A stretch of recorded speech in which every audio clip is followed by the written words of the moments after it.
अरविंद केजरीवाल की मुफ्त की योजनाएं ऐसी होती हैं कि उनका प्रचार तो खूब होता है, उसके नाम पर वोट भी मिल जाते हैं, लेकिन उसका फायदा लोगों को मिल नहीं पाता। मतलब कि केजरीवाल प्रचार के लिए योजनाएं शुरू करते हैं, अपना प्रचार करते हैं और बात खत्म। केजरीवाल ने प्रदूषण कम करने के लिए पराली के निष्पादन की योजना शुरू की थी।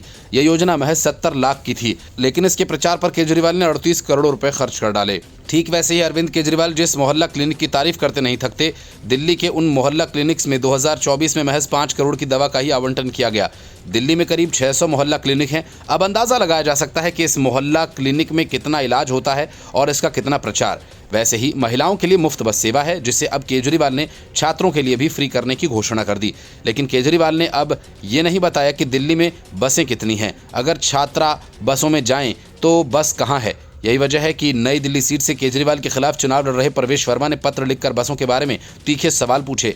बीजेपी के नई दिल्ली से उम्मीदवार प्रवेश वर्मा ने अरविंद केजरीवाल को चिट्ठी लिखकर पूछा कि पिछले 10 सालों के कार्यकाल के दौरान, यानी 2015 से लेकर 24 के बीच, दिल्ली सरकार के बजट से कितनी नई बसें खरीदी गईं।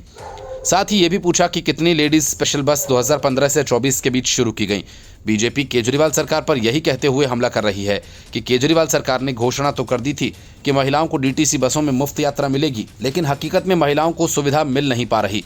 उसकी एक बड़ी वजह यह कि दिल्ली में डीटीसी बसों की संख्या साल दर साल कम होती जा रही है।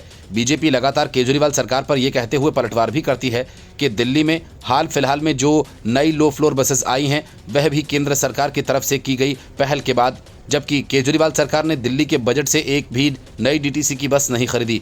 बीजेपी इसके जरिए बताने की कोशिश कर रही है कि जब दिल्ली में डीटीसी बसों की संख्या ही लगातार कम होती जा रही है तो महिलाएं मुफ्त यात्रा किस में करेंगी।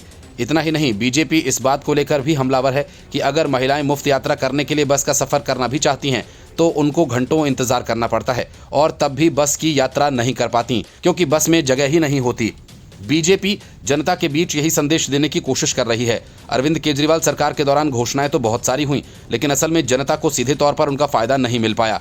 बीजेपी का कहना है कि ये घोषणाएं सिर्फ जनता के वोट हासिल करने के लिए की जाती हैं, लेकिन असल मायने में जनता को योजनाओं का फायदा देने की आम आदमी पार्टी सरकार की कोई नियत नहीं रहती।